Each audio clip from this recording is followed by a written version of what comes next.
자, 우리는 사도, 12사도가 있다는 거, 예수님이 생전에 12제자를 뽑으셨는데, 한 제자는 예수님을 죽이는데 앞장섰어요.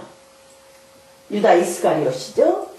그래서 이제, 교회 설립에서 한 명을 채워서 마티아가 채워져서 12사도입니다. 어쨌든 예수님이 생전에 뽑았을 때는 제자인데 예수님 부활 이후에 사도로 이렇게 이제 명칭이 바뀝니다.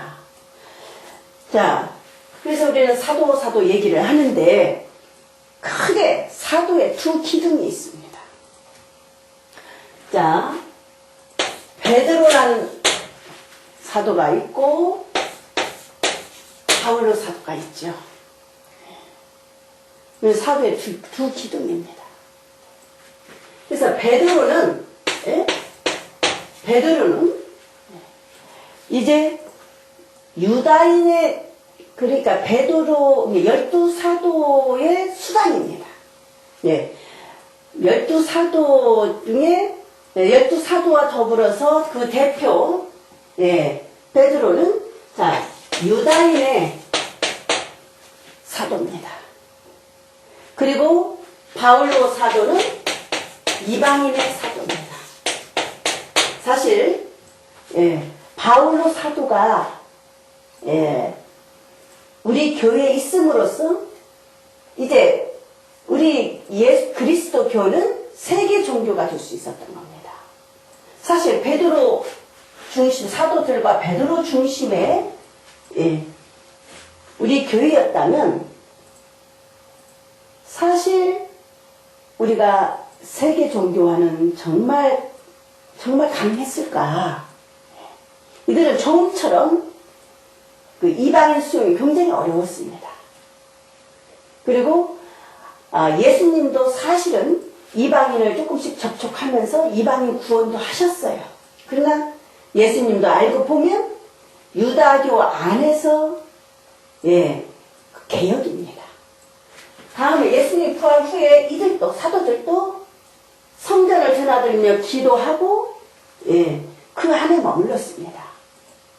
그래서 아마 유다 종교, 그 다음에 민족 종교죠. 유다인. 그 종교 안에 개혁으로서 개혁하는 종교인의 모습으로서 남았을지언정 세계 종교와는 과연 가능했을까? 사실 세계 종교는 바울로 가능해졌다고 볼 수가 있습니다. 그래서 바울은 예수님 다음에 가장 큰 인물입니다. 좀 더 바울의 영향력이 워낙 큰지라 좀 더 과장해서 말하면 바울로 종교가 아니냐까지 할 정도로 이 교회에서 무게가 크다는 것, 이걸 좀 말씀드리고자 합니다. 우리가 바울로 생애를 이해하는데 제가 이런 그 도표를 놓고서 하면 좀 더 우리 손이 확실히 쓰고 좀 이해가 빠르지 않을까 해서 이렇게 도표를 한번 제가 그려봤습니다. 자, 우선 자, 우리 예수 그리스도교죠. 우리는 그리스도교입니다. 예수님으로부터 출발한 우리 신앙생활입니다.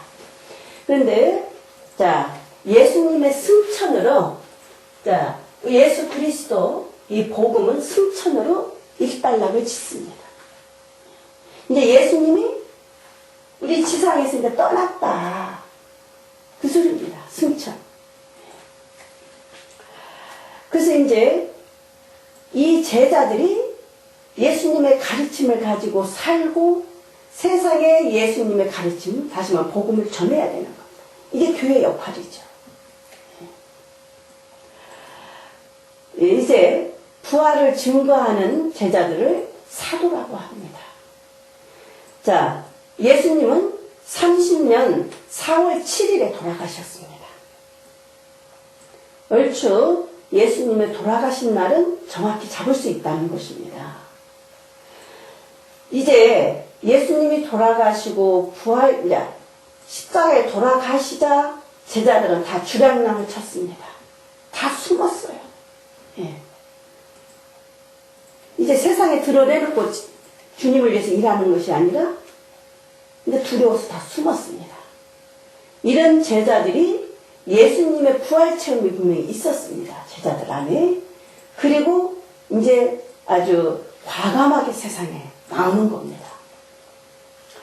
자, 예수님은 그 갈릴레아 그 호수 주변, 그러니까 물론 예루살렘도 갔고 사마리아도 가셨고 했지만 주 무대는 예수님의 공생활 주 무대는 약 한 3년 남짓 공생활을 하셨어요. 예수님.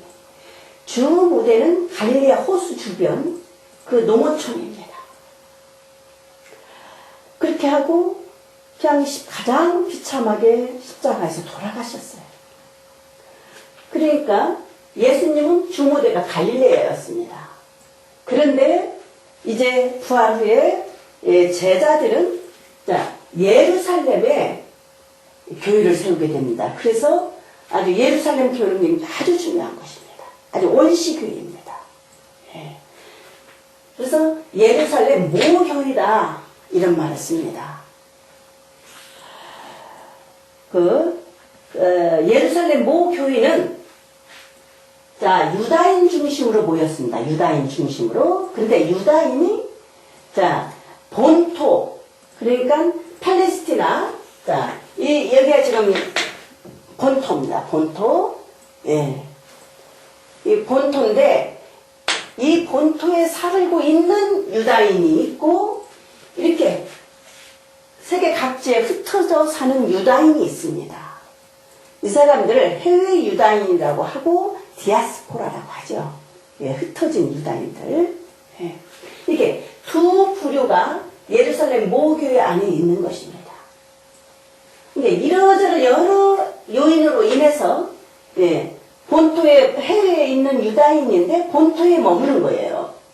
근데 이들은 우선 이들은 주로 아람어를 썼을 거예요. 예수님도 그랬고요. 그런데 해외 유다인들은 히라버, 그리스어를 씁니다. 언어조차도 통하지 않으면 문제가 상당히 많죠. 아마 같이 예배 보기도 어려웠을 거예요. 그래서 우리 이렇게 그 사도행전을 보면 상당히 갈등이 있습니다. 두 부류가. 여러 가지, 그래서 다음에 보면, 아주 그 사도들이 좋은 결정을 내립니다. 이들에게 아주 합당하고 도움이 되는 지도자를 뽑자. 그래서 7 봉사자를 뽑습니다. 7 봉사자를 보면, 사도행전에서 보면 다 그리스 이름입니다. 물론 12사도 안에도 그리스 이름이 있지만, 이렇게 해서, 두 부류가 있었다. 저는, 지금 사도 바울로 얘기를 하려고 하면서, 이렇게 얘기를 안 할 수가 없습니다. 아직, 이 단계에서는 아직 지금 성서에서 즉시 나타나질 않습니다. 사도 바울로가. 그렇지만, 이걸 놓고서, 이 단계에서 한번 보겠습니다. 사도 바울을 연결시켜 보겠습니다.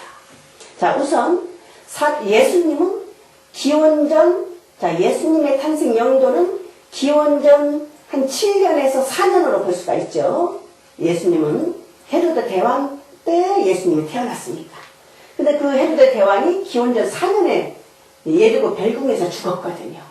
그러니까 조금 앞당겨서 한 6년이나 7년이나 아마 예수님이 태어나지 않았을까. 그런데 사도 바울은 사실 어느 때 태어났는가 가늠하기 굉장히 어렵지만 아마 기원 후 한 5년에서 10년 사이에 태어나지 않았을까. 이게 아직까지는 추정입니다. 아주 참 어려운 추정이에요. 막연한 추정일 수밖에 없어요. 조금 전에 말씀드린 것처럼